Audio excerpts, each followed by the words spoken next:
My name is Bryn Roberts, and I'm a pianist, and I'm originally from Canada. I grew up in Winnipeg, Manitoba, and then I lived in Montreal for about 7 years, where I studied at McGill University, and I've been in New York since 2001, so about the past 15 years. So that's my story.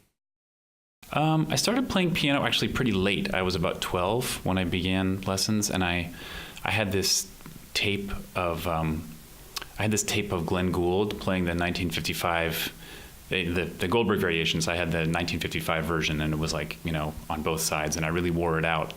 And I was fascinated by that music at around 12, so I started bugging my parents for piano lessons.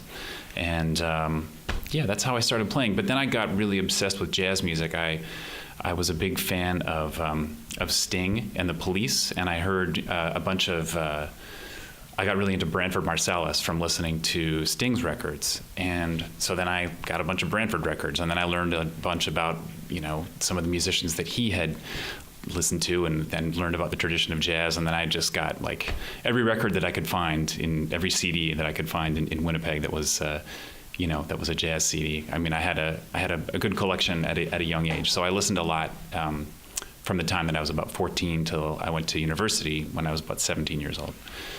And I've just been a huge fan of the music and a student of the music ever since. So that's kind of how I got started playing piano.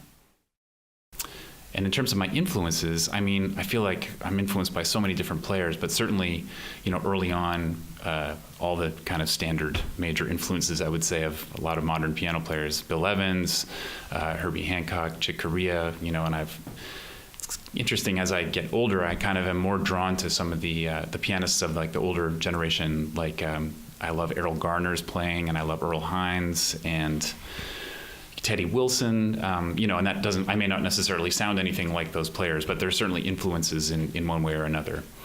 But Bill Evans, Keith Jarrett, of course, but Bill Evans especially was a very, very big influence on me. I spent a lot of time listening to his records and lifting his solos and his arrangements of tunes, and kind of getting into his harmonic language, which was something that really appealed to me.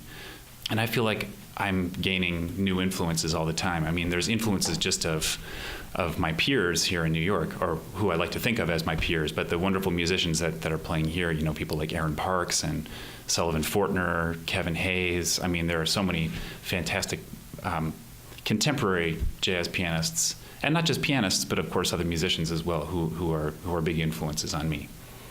So I like that there's like kind of no end to, as a jazz musician, what you can be influenced from, or as any kind of musician. I also listen to a lot of classical music. I listen to a lot of rock and pop and all sorts of different things. And I feel like all of those influences kind of permeate into my own music, my own compositions,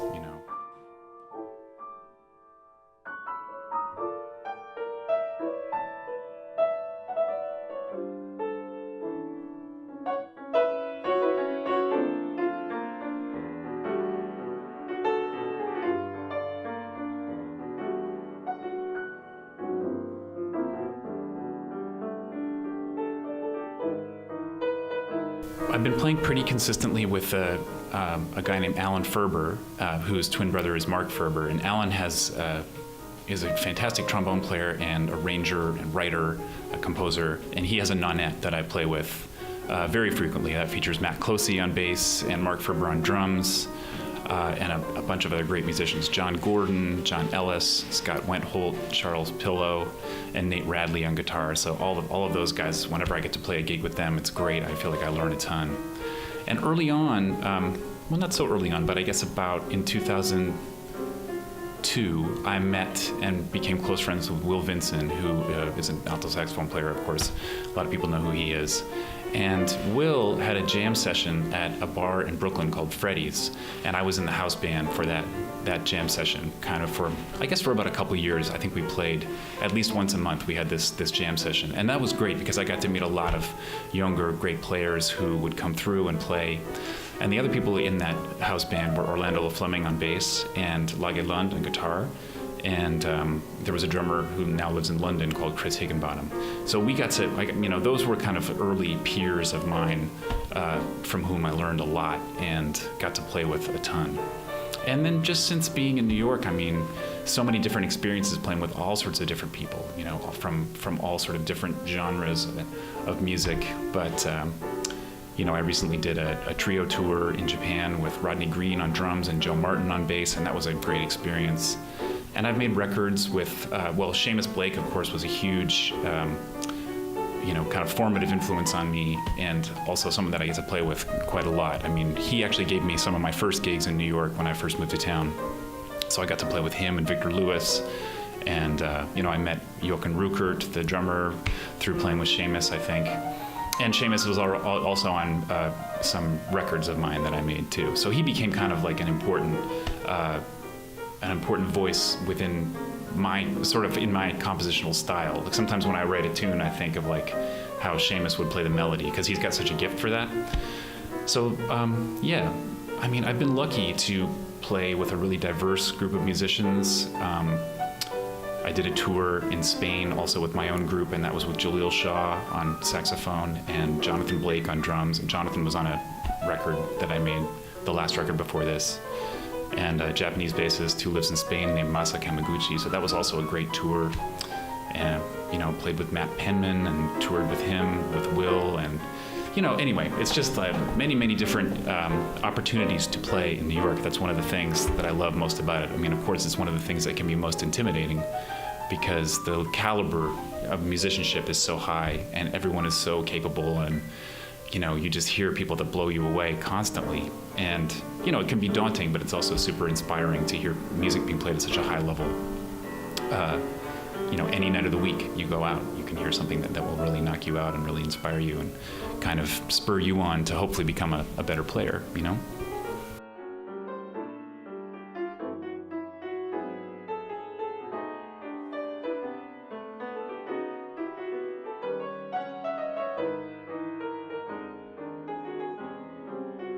Right, I have a new record called Night Song. That's an album of duos, duo performances with Lage Lund, a very good friend of mine, and also someone with whom I've been playing for many years. He's played in my groups, you know, I've done gigs with his group, and we've played together in many different contexts over the years. And he's someone who I just think is a true original, and someone who has a unique kind of harmonic sensibility and a unique approach to playing improvised music on the guitar. Super sophisticated harmonically, really, really gifted improviser, a great composer, and just adds so much to whatever kind of musical context he is taking part in. So I hadn't ever made a duo record before this. I had played duo a lot with guitarists and, of course, with bassists and everything, but the piano guitar thing was something that was kind of close to my heart, especially after, you know, I came up listening to those, especially those Bill Evans and Jim Hall records, you know, like Intermodulation, which are just fantastic, I thought. And I thought they had such a mood and were such a world unto themselves, you know. So I really wanted to kind of document that part of my playing and do a duo record with Lage. Plus, I'm just such a fan of his playing and his writing that I thought it would just be a cool project to do, and something different than what I'd done before. All of my prior records had been with either a quartet, and then I have a much earlier one that's with a quintet.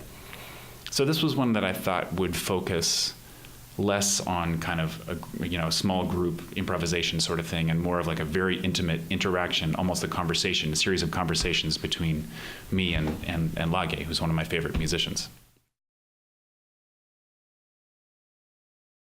It was that sensibility that really appealed to me about Lage, you know, just such a particular musician. And also he and I are very good friends. So I thought that would be a nice way to kind of put a project together. I get to play with someone who I really admire and love playing with, but also really get along with, you know, off the bandstand as well. And it kind of makes touring really nice in a way, because I've done so many tours before with larger groups, and there's a lot of moving parts and lots of people and personalities to deal with, and more plane tickets to buy. And so it's kind of nice to do something with just a close friend, and we can kind of be a little bit more spontaneous. I mean, more spontaneous musically in a way, because there's fewer kind of arrangement that goes into the music in a way than there would be for a larger group, but also just more spontaneous in terms of like well, if we don't feel like going there for dinner, we don't have to go there for dinner if we're on the road. You know, if we want to go to sound check a little later, we can do that, and it doesn't throw a wrench into the whole plans. So that's kind of another element, you know, extra musical element that I thought would be interesting about doing a duo. It might be easier just for the traveling and for for getting to and from venues, you know. Now, of course, that wasn't the main reason why I wanted to do a duo project. Of course, it was a musical reason first and foremost, but it does help to just kind of have a slightly more self-contained world with just the two of us. It can be nice.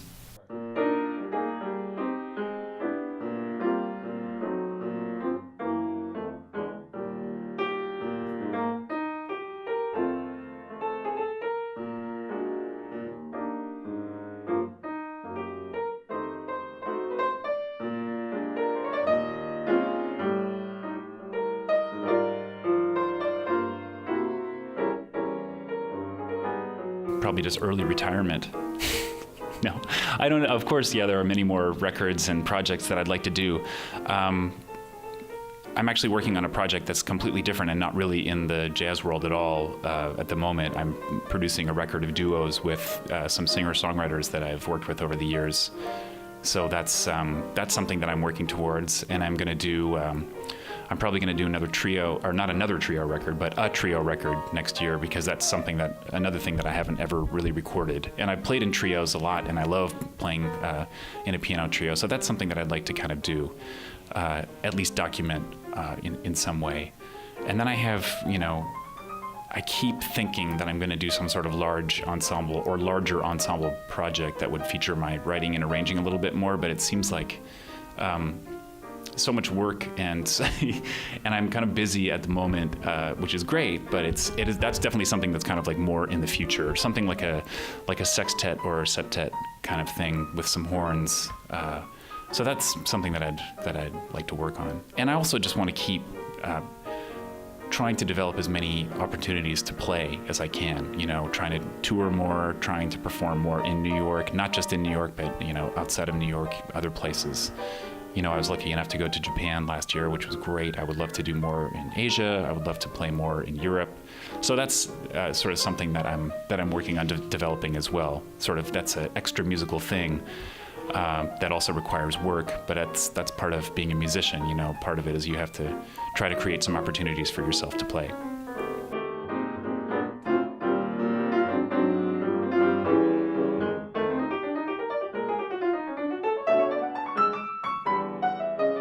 I don't know, like Mozart and Jimi Hendrix and, you know, I mean, if I could pick any musician alive or dead that I'd like to play with, it's too broad. But I mean, I feel like there are musicians in New York even that I would like to play with that I haven't played with, you know. I mean, someone like Bill Stewart, I'd love to play with him on drums, or you know, I mean, there's countless, you know, there are countless musicians who are out there who it would be possible to play with that I'd like to play with without even going into the, you know, the great history of like musicians that I missed the opportunity to play with.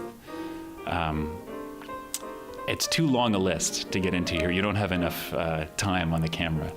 So, but I mean, there are so many musicians that I love and that I admire, and but I do feel lucky to be able to play with the ones that I get to play with now.